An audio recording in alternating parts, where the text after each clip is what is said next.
कितना ही अच्छा होगा कि अगर हमारी अक्लें सही जगहों पर काम आ जाए, अगर हमारी अक्लों का इस्तेमाल सही जगह हो जाए तो ये अक्लमंदी इंशाअल्लाह हमें प्यारे नबी सल्लल्लाहु अलैहि वसल्लम से जोड़ देगी। अक्लमंदों की अक्लमंदियां बहुत ज्यादा थी और हैं, लेकिन अगर उस अक्ल का इस्तेमाल सही हो जाए और सही जगह पर हम अपनी अक्ल का इस्तेमाल करें तो बहुत फायदा होगा।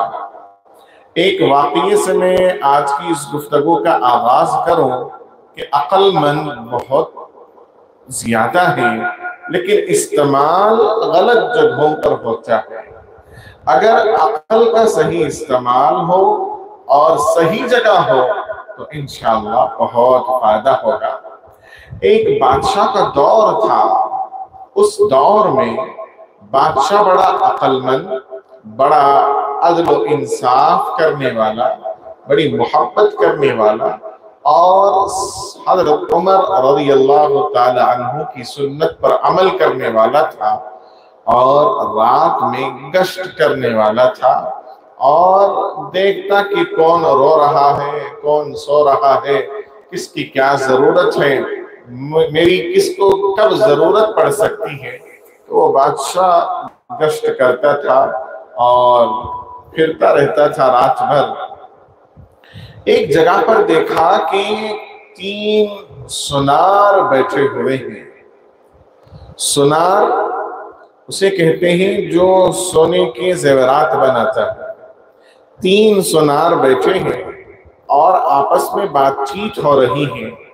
एक सुनार ने उसमें कहा कि बताओ भाई कि तुम्हारी कमाई क्या है, तुम सुनारी का काम करते हो, जेवर बनाते हो, तो क्या हासिल करते हो, क्या कमाते हो। तो उसने कहा कि देखो, जो भी मुझसे जेवर बनाने के लिए सोना लाता है तो आधा मैं रख लेता हूं, आधा सोना उसका जेवर बनाकर देता है। बादशाह ये सुन रहा था, बादशाह ये सुन रहा है और देखा कि ये कह रहा है कि आधा सोना मैं रख लेता हूं और आधे सोने का जेवर बनाकर देता हूं। दूसरे ने कहा ये तो कोई बात नहीं, मेरा देखो कि मैं 2 हिस्से मैं रख लेता हूं, 1 हिस्से का मैं उसे बना कर देता हूं। तीसरा कहने लगा ये तो कुछ भी नहीं, पूरा का पूरा मैं रख लेता हूं, उसको दूसरा दे देता हूं। अच्छा, बड़ा परेशान हुआ कि ये जो कह रहा है कि आधा रख लेता है, चलो ठीक है, जो कह रहा है कि 2 हिस्से रख लेता है, चलो ठीक है, ठीक वो भी नहीं, ठीक है बोले तो ऐसा नहीं कि ठीक है लेकिन ठीक नहीं है, लेकिन इसके मुकाबले में ठीक है। कहते हैं ना कि कहते थे कि अच्छे दिन आएंगे, अच्छे दिन से अच्छे पहले के दिन ही थे। तो ऐसा तो ये ठीक है लेकिन ठीक नहीं। तीसरा जो कह रहा था कि पूरा का पूरा मेरा, उनको दूसरा दे देता हूं। तो बादशाह इससे बड़ा परेशान हुआ, ताज्जुब में हुआ कि ये कैसे कर सकता है। दूसरे दिन सुबह को बादशाह ने उस सुनार को बुला भेजा जो कह रहा था कि पूरा का पूरा मैं रख लेता हूं और हकीकत में दूसरा उसे दे देता हूं। बादशाह ने उसे बुलाकर कहा कि देखो, मैंने तुम्हारी कल रात की बात सुनी है, अब तुमने मेरे लिए एक जेवर तैयार करना है, लेकिन मैं तुम्हारी अक्लमंदी देखना चाहता हूं।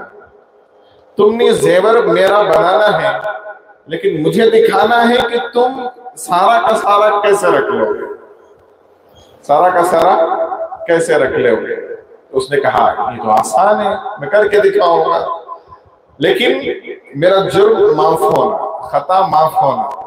कहा कि खता माफ है, तो कहा कि सोना दो। तो बादशाह ने कहा कि सोना जरूर देंगे, लेकिन तुमने जो भी जेवर बनाना है, तुमने जो भी जेवर बनाना है वो जेवर हमारे महल में बनाना है, घर में नहीं, हमारे महल में बनाना है। और हमारे महल में बनाओगे, एक जगह मुकर्रर की जाएगी और जो भी जरूरत की चीजें हैं, औजार हैं, इंस्ट्रूमेंट्स हैं, वो हम देंगे। और आते हुए तुम्हारी चेकिंग होगी, जाते हुए भी तुम्हारी चेकिंग होगी। इस तरीके से जेवर तैयार करना है, लेकिन महल में, और साथ ही साथ इंस्ट्रूमेंट्स पूरे हमारे, और आते हुए भी तुम्हारी तलाशी ली जाएगी, जाते हुए भी तुम्हारी तलाशी ली जाएगी। तो अब ये शर्तें बड़ी सख्त हो गई। तो उसने कहा कि ठीक है बादशाह, मैं करूंगा। अब ये हुआ कि बादशाह ने उसे सोना दे दिया और एक जगह मुकर्रर कर दी कि इस जगह बैठकर तुम्हें सोना बनाना है और जेवर तैयार करना है। अब वो जेवर तैयार करता रहा। दिन में एक हार वो घर में बना रहा, महल में बनाता, और वही हार अपने घर में पीतल का बनाता था। जितना काम महल में होता उतना ही काम रात में घर में करता और वही हार बनाता। लेकिन महल में सोने का बन रहा था और घर में पीतल का बन रहा था। और जब घर में पीतल का बन रहा था और यहाँ एक दिन वो आया जिस दिन हार यहाँ पर मुकम्मल तैयार हो गया, हार मुकम्मल तैयार हो गया और बादशाह को पेश करने का दिन आ गया। हार मुकम्मल तैयार और बादशाह को पेश करने का दिन आ गया। उसने बादशाह को पेश किया, बादशाह को पेश किया। बादशाह ने देखा ये तो सोने का है। कहा कि बादशाह सोने का नहीं है। इसने कहा ये सोने का नहीं है। तो सुनारों को बुलाया, दूसरे सुनारों से बुलाकर चेक कराया तो हर सुनार ने कहा ये तांबे का है, ये तांबे का है। कहा कि भाई तुम कुछ लाए नहीं, तुम कुछ यहां से ले गए नहीं, फिर ये तांबे का कैसे हुआ?